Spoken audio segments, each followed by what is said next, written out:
Esengo mingi bandeko, esengo mingi comme formule consacrée esengo mingi ya kokuta na hanabino à travers émission on a koyamba pona mbala liboso penza papa Alain Bafé wazali président fédéral ya LGD Funa 1 ngala pesa ramaloba mingi na ba jeune pour en tout cas Congo ya lelo bino boloba la jeunesse c'est demain la jeunesse c'est aujourd'hui donc Congo ya lelo il faut ba jeune ba s'exprimer ba jeune ba lobaka po mboka tokotikela nde bango yangwana boko découvrir na émission Alain Bafé bo like belé vous avez l'impression wana ezali ko l'impression bolingaka bato balekaka mingi te bo pesaka pe ba jeune confiance bo like ka pe émission ba jeune ba o boyebi na noter bo like pe bango bo pesa bango courage bo banda ko lekaka pe mingi.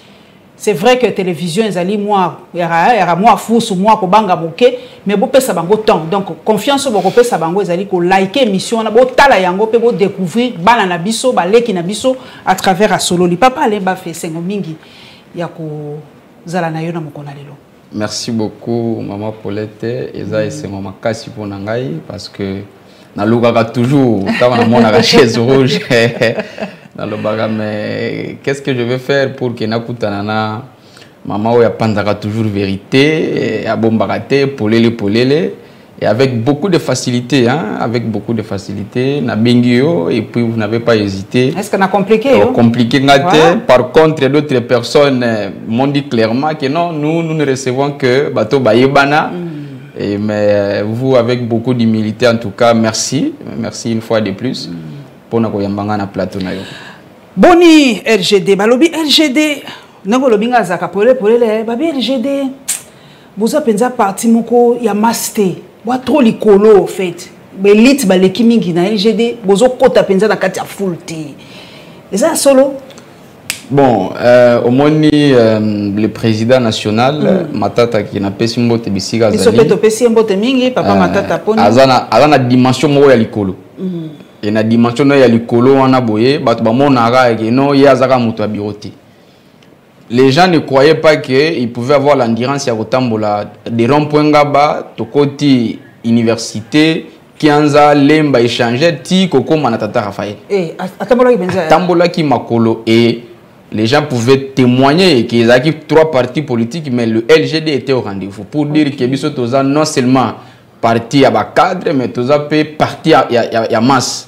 Batoba miko sanate LGD eza parti politique oyo eza ko toucher ba catégorie nyonso eza la bato ya C bato ya likolo nyonso LGD eza ko toucher bato nyonso wana mama mais yango za ko mona ke Matata ye aza beaucoup plus ko investir na jeunesse parce que la jeunesse eza avenir ya mboka so moni nakoloba même 95% ya bato baza ko assumer ba responsabilité na niveau ya parti na biso baza ba jeune âge eza ko varier entre 18 à 40 ans et pour lui c'est la jeunesse et il est en train de nous former afin de bien diriger le Congo so ko moni makambo ebele toza ko vivre lelo parce que ceux qui combattaient hier n'étaient pas préparés pour gérer.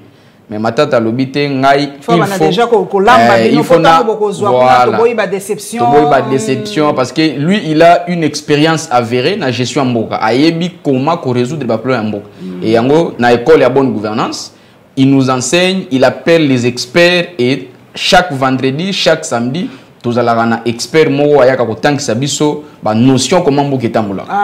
En tout cas eza penza bonne initiative j'espère que ba parti politique mususu pe ba ko landa yango po mingi ko makatango ba ko pesa bino pouvoir ba ko pesa bino moi responsabilité bozo ko kapenza makambo malamu te ozali président fédéral ya LGD Funa hein Funa bala mususu oyo ba ko découvrir ezali combien de communes Funa?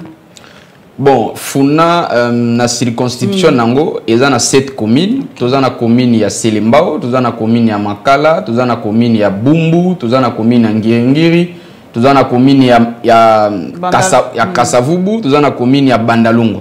Okay. Alors, pour des raisons stratégiques et d'efficacité na niveau parti, secrétaire général na pesimbo témoin na mboka Franklin Chamala Bisiga Zwami a décidé ki ya kokabola Kinshasa na 8 fédérations.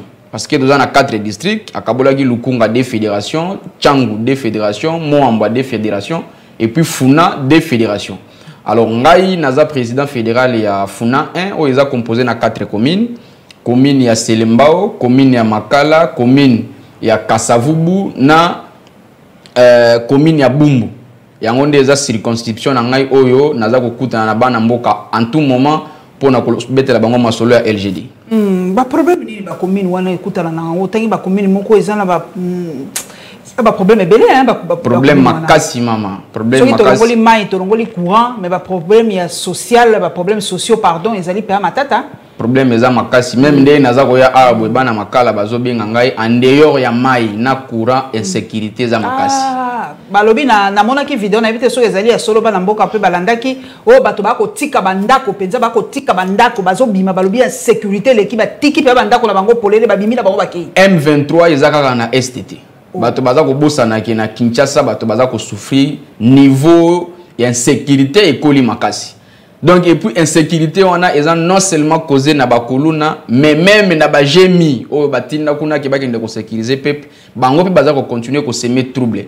Vous imaginez bazo kanga ba innocent parce que ba yebi ke bakuluna wana baza na eloko moko te ya ko pesa bango mais soki ba moni un monsieur responsable ozo bima bakangi yo parce que ba yebi ke soki bakangi yo amande na bango ba ko pesa 100 000.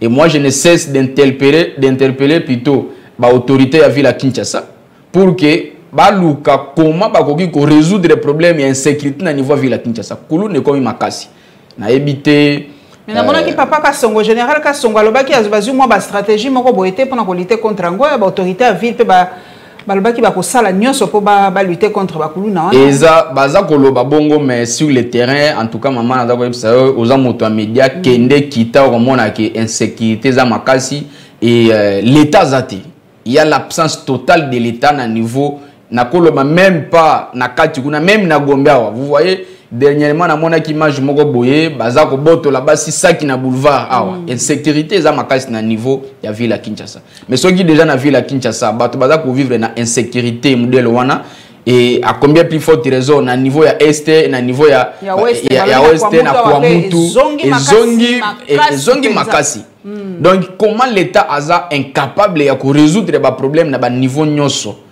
Donc vous sentez que régime actuel eza na manque ya leadership oyo biso toza ko prôner na parti na biso et baza na une très mauvaise gouvernance bazo ko résoudre les problèmes te na ba niveau nyoso mama.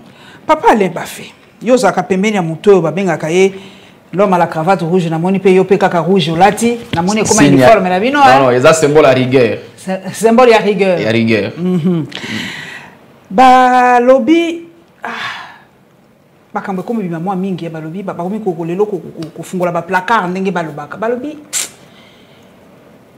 immeuble intelligent o ezana bilomo boyebe ezana boulevard awa oui na bité soko yo kisanga ba lobby ali mbongo ya mwanga shushu yende mutapesa ki mbongo obatonga immeuble wana matata ponyo rigueur na ye wana ezaka kaboye bato mingi batelemaka kaka likambo ya bukanga lonzo batelemaka likambo ba université na yo zali moto ali pembeni na ye ayebisaka bino penza nini to oyoki nini ye moko alobi déjà nini par rapport ya immeuble intelligent po ebimi hein balobi eza yete mutafutaki yango gouvernement te mutepesaki mbongo mais ezali mwanga shushu bino bovandaka pembeni na ye ayebisi nini. Bon maman vous savez hein moi na mboka matata azana tante afin de répondre na ba bêtise excusez-moi la terme on est à la bêtise ya solo mais so kota na mitwa bato eza moi je ne sais pas qui est ce Congolais qui peut accepter une bêtise en modèle wana vous imaginez mais ça fait to comme ba baté mais oyo zo kota pe na mituna bango pe ba ko ndima pe ba ko sala ngo ba débat epele on ezali peuple mais bêtise yo zo bino bozo mona ya on so ba boali kolo bino boko mona ngo bêtise mais peuple mususu ba mona on peut solo que immeuble intelligent et vous tiens pas mon gars chouchou pe zo kota na mitwa bato mais vous il faut s'exprimer mais vous imaginez connaissant le leader na biso akoki ko lekatia bana ko babiloko wana biso soki na ye awa c'est pour dire à l'opinion congolaise que wana za ba rimer moko omoni bato à pouvoir en place baluki bazobanga mwana mboka matata kusakana ti bayebi que c'est le seul candidat d'état oyo akoki ko mettre bango hors tout état de nuire na ba élection eza koya baluki na makambo bukanga lonzo bazui d'abord babandaki na makambo ya réalisation bazui ete baluki na makambo bukanga lonzo ezo simba te bazo continuer ko créer biloko moko ya mabe pona ko salir réputation na ye bakoki jamais ko luka ko détourner attention pour na kolobaki non immeuble intelligent oyo tongami na mbongo ya contribuable congolais. Vous imaginez maman tokokoma, mais laissez-moi quand même dire un mot.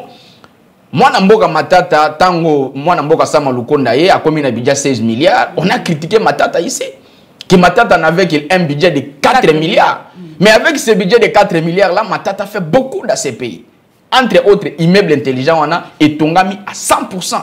Nambongo, il y a des contribuables congolais. Depuis 1970, Tilelo, Congo est tigala ko tonga immeuble à modèle wana te nambongo nango. Soko mon immeuble ya Sozacom o tongami nambongo ya contribuable te. Mon immeuble à régie des eaux tongami nambongo ya contribuable congolais te. Mais comment les gens peuvent être mitema mabe ya modèle wana? Mais ceux qui congolais andimi et lokowana, moi j'aurais bien voulu que Mwanga Chouchou alobake. Oui, tous on a besoin de la téléviser comme procès à 100 jours. Parce que ceux qui balobi que Makambouana Mwanga Chouchou moto a lobby yango, il doit avoir des preuves. Oh, ils ont la concession bâtiment en Isaïe et ministre de la finance, oh yazale le moto IDPS moi namboka Nicolas Kazadi. Il faut que ça va preuve que chaque fin du mois, le gouvernement congolais verse de l'argent dans le compte de honorable Mwanga Chouchou. C'est là qu'on va prouver qu'effectivement, ce sont mon laboratoire ya IDPS. Baza tellement à pratique que ils ont monté bilo côté maman.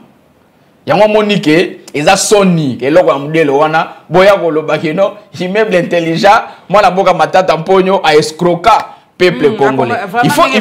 Il faut bayoka soni ko lobabilo ko mususu na ba média, il faut bayoka soni ko lobabilo ko mususu. Moi je ne vois pas le président Matata d'ici qu'avant de réfléchir sur son projet de société, comment il va transformer le pays, tant qu'on va pouvoir en 2023, et à répliquer, ça c'est ça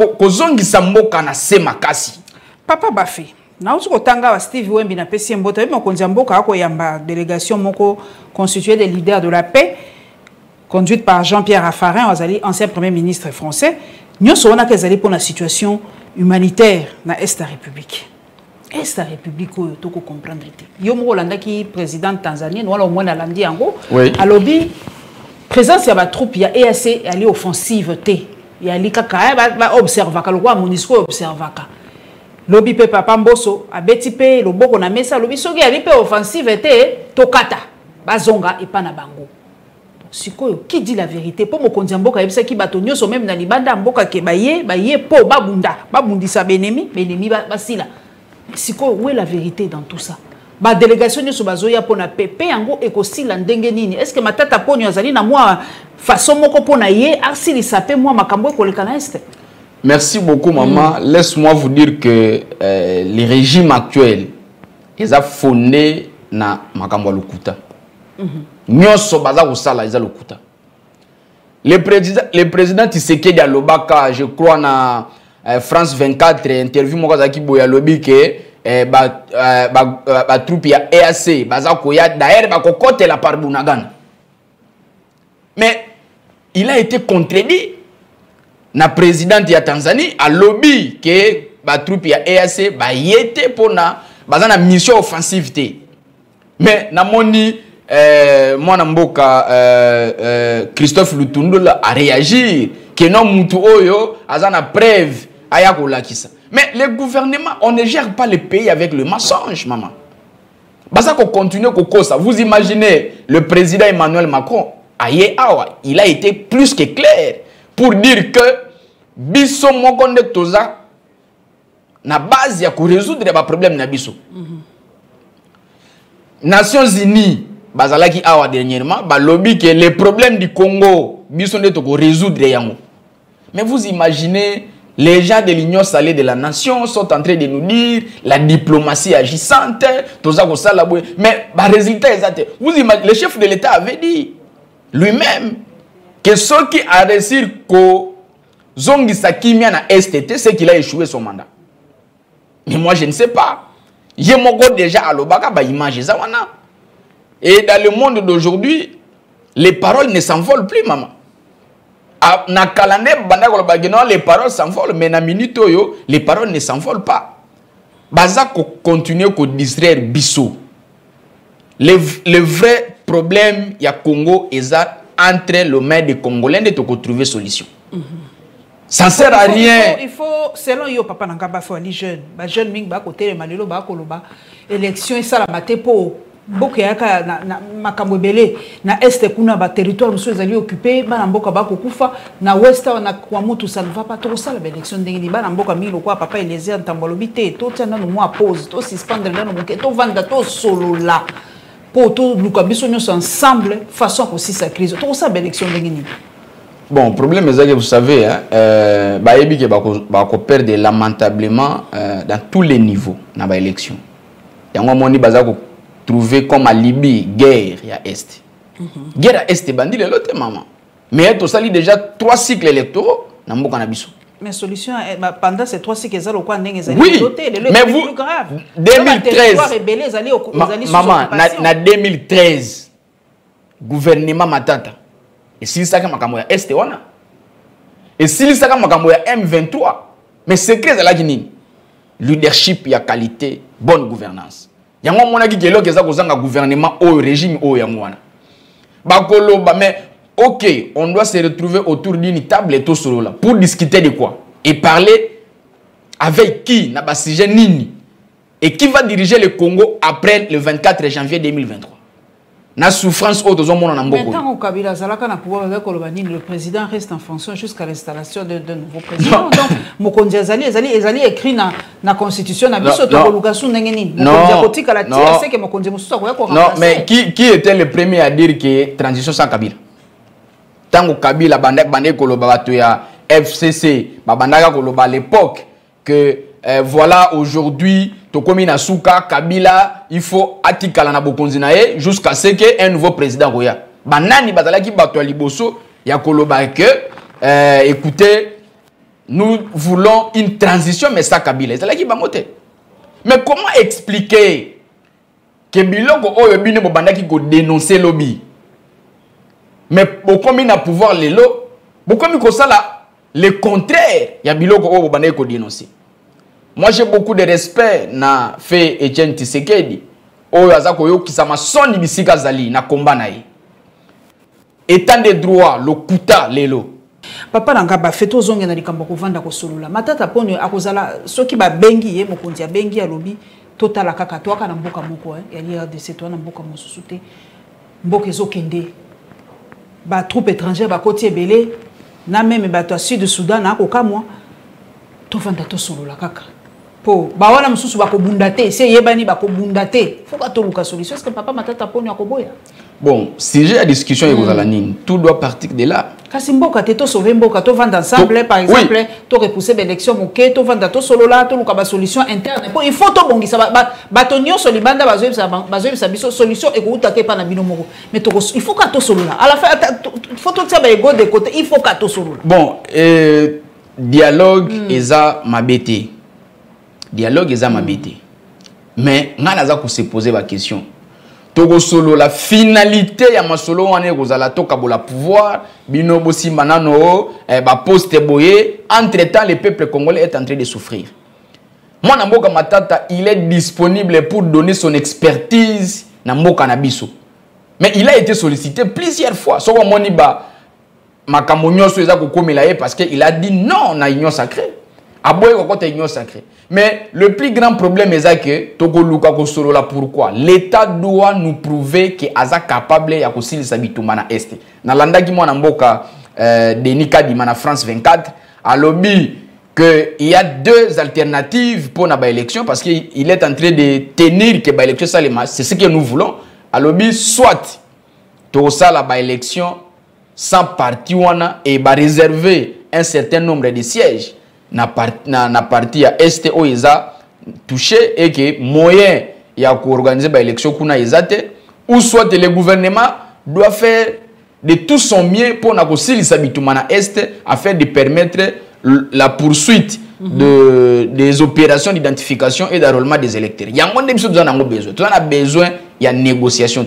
La meilleure solution pour na kosili sa makambo nyonso to za ko vivre maman, c'est mettre quelqu'un qui a un leadership de qualité, qui a des valeurs, qui a une bonne gouvernance au sommet de l'État, qui a une vision claire est définie. Il faut permettre que tout si ça makambo est en amboka. Et la solution s'appelle Matata Mponyo. Aujourd'hui, négocier avec le régime actuel, et ça seulement qu'on continue, que ce peuple congolais la passi. Je crois bien que mettre ma solo, n'enge bilo que nous c'est ça comme matana mboka. Toko solo là, parce que c'est et si pas si mingi. Matata tango akotaki, kombo na ye mususu pezalaki cadre macroéconomique. Baki yango. Balobi même président akala Joseph Kabila lobaki n'est-ce que peuple kolia cadre macroéconomique baki moi blague salaki wana. Pe balobi Matata azalaki ko futa dette intérieure te makambo ebele zaki ko lobama par rapport ya cadre macroéconomique. Na ko tuna motuna liboso. Est-ce que le cadre macroéconomique ango explosé? Et deuxièmement, biloko mati. Na kotala déjà na Lubumbashi kuna ça ne va pas partout. Le lot na moni kutumboto affiché le lot $1 250 2500. Malgré tout, il y a au banque EPC. Papa ba fait tout ça. Bon, Matata na bakuru apesa kabino. Oui, to s'en sortir. Oui, il faut tous à la bon, excusez-moi, et tous à la un peu beaucoup plus pédagogique parce que au moins économie éco-sarate. Éco-sarate. Ba chiffre éco-sarate. Ba chiffre éco-sarate. Et na théorie économique, parce que moi-même je suis économiste, j'ai été aussi enseigné par le professeur Matata, pesanga cours de politique économique. Dans la théorie économique, il y a le principe et des règles à respecter. Et vous ne pouvez pas envisager une politique économique sans pour autant se référer, maman, à trois notions. Tout ça, la notion économie, la notion de l'optimalité. Tout ça, la notion économie, la notion de l'efficacité, notion le plus importante, notion. Mais papa la kati moke po na boyina bima ba ko pesanga mais bazolo ba lisolo ngwa libération ya fake news te nana lobby fake news ce que ça les fake news po ba lobby ça penza ngote nazo comprendre te faut penza to puiser na kati po ba lobby ça penza eza fake news to eza fake news te maman po ba tie photo mususu est-ce que ça peut article solo maman ya solo penza ezali article libération ezalanga ndenge ta to sala boye esanga 1 minute na tala ngo tindelanga na nani nanga po na tala po na boyi ba po ba to balanga yawa eza lokuta ba changer ka la une ya libération naza ko tindela yo parce que na monaki yango penza te wana eza bato yo ai de pes baza ko luka ko détourner to surtout comprendre déjà mbango tindelanga moi no ko na tala na logo na ngai na tindeli yo ezali très sensible na ngina so ba précision nyoso to continuer papa par rapport ba chiffre ko sakate yango na yebisi yo ke ba chiffre eko sakate na lobby que on ne peut pas envisager une théorie économique sans pour autant se référer à trois notions na tangi awa la notion de l'optimalité, la notion de l'efficacité et la notion de la crédibilité. Je vais être beaucoup plus terre à terre hein, na ko expliquer parce que ba congolais ba na besoin ba comprendre. La notion de l'optimalité, elle est que à l'image des consommateurs et ou des producteurs, l'État, en tant qu'acteur, il y a politique économique, et Sengeli a affecté les ressources d'une manière un peu beaucoup plus productive. Mais ceux qui, excusez-moi, ceux qui te montrent comment l'État a affecté les ressources, c'est regrettable. Deuxièmement, la notion de l'efficacité. On a deux règles. Règle ya liboso. Règle ya cohérence. Règle ya cohérence, c'est la qui signe la politique économique, maman. Et la qui dit que par rapport à l'objectif au gouvernement, azanango, na politique économique, et sengeli apona nombre ya ba instrument oyo akosalela ezala lolenge moko na ba objectif oyo azanango ya kolanda. Deuxième règle eza règle ya efficience. Et la règle de l'efficience économique elingi koloba nini? Elingi koloba ke l'État a plusieurs possibilités ya ko réagir na ba choc. Azana ba politique ebele oyo a ko réagir. Mais parce que na règle ya cohérence, et ça que il faut objectif moko et correspondre na instrument moko. L'État doit choisir l'instrument le plus efficace possible. Oh, ya ko affecter yango. Yango l'État na biso aza kosala yango te. Et la notion de la crédibilité. Troisième notion de la crédibilité, oh eza ko lakisa que biso peuple congolais pour que tout en a confiance na gouvernement, il faut ayebisa biso bosembo. Ce qui a lobby eloko asala. Ce qui a pesi promesse à réaliser.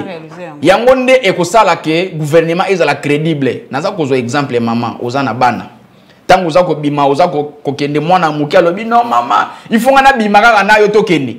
Oyebisi mwana te ya tikala na bimiso ki na ina kosombelo dole. Ozongi na pokwa mwana zebi deja ke mama ko yela nga dole. Ozongi na pokwa dole zati. O trouver bouc émissaire non ma tala na saki musala na retard ba moutillage ba nini mwana comprendre na ye. Lobi olingo bima a déranger le sous-solo te touro na kosombelo jouer. Mwana zeli jouer ya kate o trouver sous raison mususu. Troisième fois mwana kondimele soute. Ayebiga maman na biso ko sakana. C'est ça le gouvernement congolais. Biso toza bana. Mais bango baza bato esengeli ba pesa biso espoir. Mais pourquoi bazo kosa biso? Alors parce qu'on parle de ce qui se passe aujourd'hui, la dépréciation en franc congolais, flambée des prix. Nako pesa yo maman quelques causes. O esali ke to koma na niveau wana. O toza lelo. Dollar koma na modèle o toza nango. Nous sommes dans une économie du marché. Dans l'économie du marché, maman, le taux d'échange, na biso to benga ngo taux d'échange flottant. Parce que notre franc congolais est trop fragile. Ce n'est pas à la banque centrale ou au gouvernement de fixer les taux. Les taux se fixent suivant j'ai ya offre et na demande sur le marché d'échange. Mais parce que cause principale, oyo et même biso lelo eza absence totale. Il y a leadership. Na une très mauvaise gouvernance au sommet de l'État. Ça, c'est la cause principale. Ba cause ça, moutouté. Aucun économiste a contredire. Cause principale est ça manque de leadership et une mauvaise gouvernance. Ba cause secondaire ou ba cause intermédiaire est nini. Le Kouta. 1. Ba cause biso que notre un budget il y a 16 milliards. 2. Ba cause biso que tous en réserve d'échange il y a plus de 4 milliards. 3. Ba cause biso que ba régie financière baza ko réaliser ba exploit baza ko mobiliser ba plus de 100% par rapport à ba signation. Le Kouta. Vous savez maman le comportement des agents économiques s'ajuste suivant ba annonce au gouvernement a pesaka. Il y a les effets d'annonce. Quand le gouvernement dit nous avons mobilisé autant d'argent. Biso tozan la réserve d'échange il y a 4,3 milliards. Les agents économiques ils vont faire des anticipations, ils vont ajuster comportement la bango. Mais tant que l'État a voilà les retombées. Exercice budgétaire fin 2022, c'est soldé avec un déficit budgétaire. Gouvernement Kosibi soit lobby, basali excédent budgétaire. Ils ont un déficit. Ils ont un déficit budgétaire. Janvier 2023, Oyo, déficit budgétaire. Ba Kosibi soit que basali excédent budgétaire. Oh. Et vous imaginez, bah comme il a difficulté parce que le Kouta et l'équipe, bah kosaka ba chiffreté. Et là qu'il y a quoi accentuer makambo oeza mauvaise politique parce que banque centrale asa indépendante vis-à-vis du gouvernement. Parce que la banque centrale est singulière azala indépendante par rapport à la politique et à la stabilité des prix naie. Mais gouvernement ayebisi tala ayebisi ba autorité ya banque centrale qui regardez nous sommes en difficulté mbongo ezate pour na kufuta ba fonctionnaire mbongo ezate pour na financer ba effort ya guerre mbongo ezate mais vous avez dit que vous avez mobilisé beaucoup d'argent mbongo waneke wapi ba yeko yebisa banque centrale basta la recours na financement monétaire. Financement monétaire la kisi nini ba imprimer ba mbongo flash à billet. Yangonde eya, mais vous imaginez, parce que nous sommes dans une économie extravertie. Tout ce que nous consommons maman et ou takalibanda ya mboka. Tango ba opérateur économique ba monique matela il y a devise ezali parce que ba konzamboka ba lobby ezali ba kei koluka naza ko expliquer moi scénario muke ba kei na ba devise o bazaki nango po na kozwa biloko nde bazwa libanda pour que biso to ya kolia awa biloko wana tekamaka awa na franc congolais tango bango ba kei na ba devise wana ba sombi biloko eye ba teki yango na franc congolais et ko senga ba luka dollar pour que bazonga kosomba biloko mosu. C'est là qu'il y a un problème. Dollar les hommes en a dit. Tant que dollar les hommes en a dit, les opérateurs économiques balobi mais comment ça? Ça veut dire que le gouvernement a consacré biso. Parce que le gouvernement ne communique pas bien. Il y a ce qu'on appelle la symétrie d'information. Et cette asymétrie d'information, maman, crée ce que nous appelons la spéculation. Et spéculation, on a yango makaki na marché parallèle. Motuna mutakomi ko fixer ton ndenge na ye. Mais moi, j'ai été déçu. J'avais beaucoup d'estime na ministre de la Finance et un économiste parce que mon professeur, c'est lui qui m'a enseigné cours de politique économique. Non, non, mon cours de politique économique. Il a dit qu'il a beaucoup d'estime et de considération na ministre Kazadi parce que na ministre Kazadi. Nazalaki na beaucoup d'estime na maman Marie-France ou yaza gouverneur ya Banque Centrale parce que aza na carrière il y a 20 ans na FMI. Mais tant on a tali vidéo maman batindelinga vidéo ya ministre Kazadi aza koloba que ba recourir na plage à billets pour na ko dédollariser l'économie congolaise na koya ki évanoui na mbeto. Oh, kwani yé loko l'économiste a koyi koloba makambo wana te pour dédollariser l'économie congolaise. Comme économiste et puis ministre de la Finance, basta la recours na financement monétaire. Et ça crime financière. Mais ngata on a moni bongo na zu vidéo wana na tindeli professeur nanga o atangisa économie. Na ABC mes professeur. Yo lobaki que Nicolas Kazadi c'est quelqu'un de compétent parce que bosala na ye. C'est un économiste qui maîtrise biloko ndenga koti na finance makambo quand même ekotambola bien. Mais regardez makambo ministre Kazadi azakoloba. Ça veut dire que yo kosabiso na théorie économique autant sabiso. Tango atali vidéo ayebisi ngai, je retire tout ce que j'avais dit à l'égard de M. Kazadi. Ce qui effectivement makambo ya lobi on habite ce qui était aux na vidéo. Et puis à ceux qui ont été maman. À lobi la dédollarisation de l'économie congolaise doit d'abord commencer na mito ba congolais. Non mais c'est quoi ça? Ça n'a jamais existé. Banda na tanga économie ti lelo na tikala ko tangelo ko wana. Mais surtout mboka moko spécial papa na ngai ba fe. Yobika Congo ya makambo nango ya na réalité nango. Mama na tolinga mingi dollar, tolinga la biso franc congolais te dollar. Eloko na lingaki na loba yango yo. Au moins na minute yo. Congolais pèse dollar ko pèse franc congolais te ali réalité. Monnaie fiduciaire. Oyo Banque Centrale abimisaka wana eza fondé sur la confiance.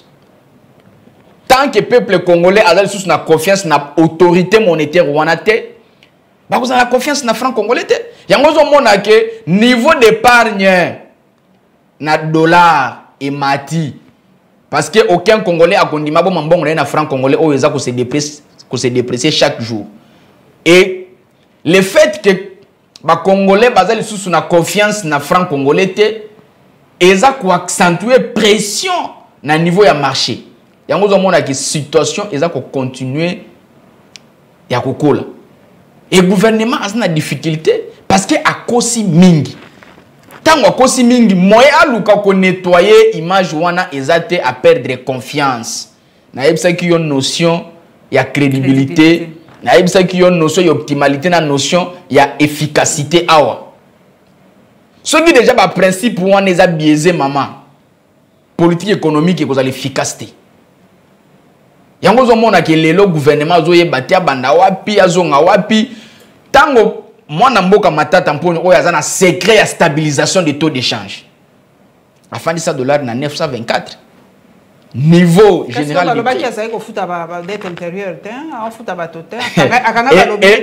heureusement que le lobby makambo ya dette intérieure oyebi que lelo toza ko dépasser barre ya 10 milliards dette extérieure tant on décotise tout n'a pas toi régime tant on décotise que ayaki na 2018 akutaki Congo na zéro dette extérieure zéro maman et dette extérieure wana nazonga moi mukesima moi na mboka matata mponyo nommé ministre des finances na février 2010 décision na ya liboso alobi ngai il faut atteindre point d'achèvement c'est-à-dire annulation ya dette extérieure dans 6 mois tout le monde s'est moqué de lui bah il dit mais combien de ministres des finances baleka awa batikala jamais quoi atteindre point d'achèvement. Mais maintenant, vous savez, quand les Américains... Non, Mozito était le premier ministre. Ah, oui. Yazaka ministre des Finances. Ok. Yazaki, Moussala Yasalaki. Ok. Bien sûr que Mozito a le premier ministre. Mais maintenant, tout ça, vous savez, lorsque le gouvernement américain a vu le monde entier qui n'a visité l'île, tout le monde disait c'est impossible. Mais les Américains ont dit c'est parce que vous avez dit que c'est impossible que nous allons partir.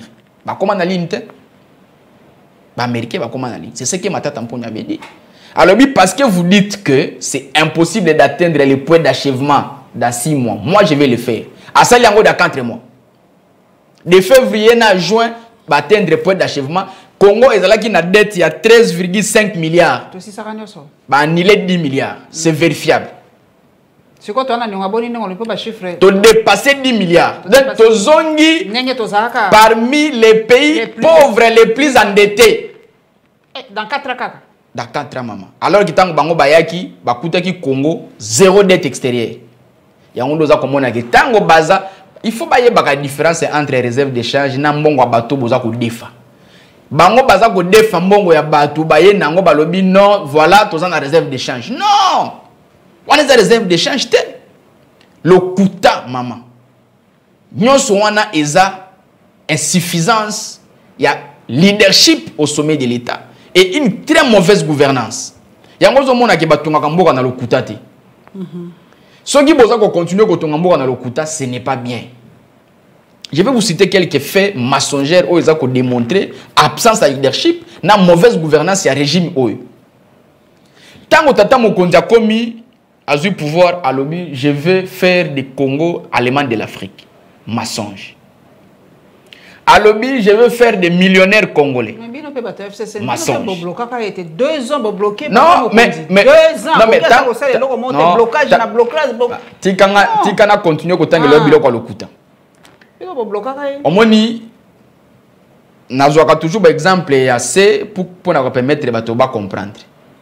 Responsable nandako abandaka ko se plaindre te de babana.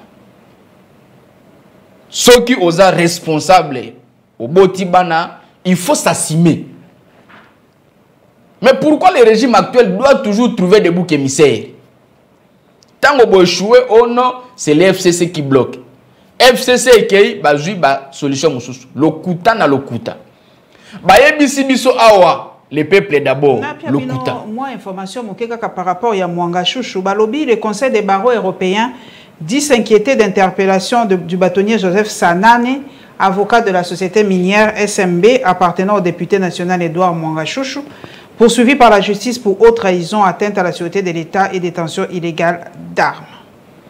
Donc, vous voyez déjà que moi, un peu... Oui, peuple congolais, miso eza braqué na justice na biso. Bien que la justice moko toza nango confiance pendati. Yango il faut balander la dossier de très près. Vous savez hein, bon, naza juriste était mais vu que le dossier est dans l'état tokolobela pendate totika justice.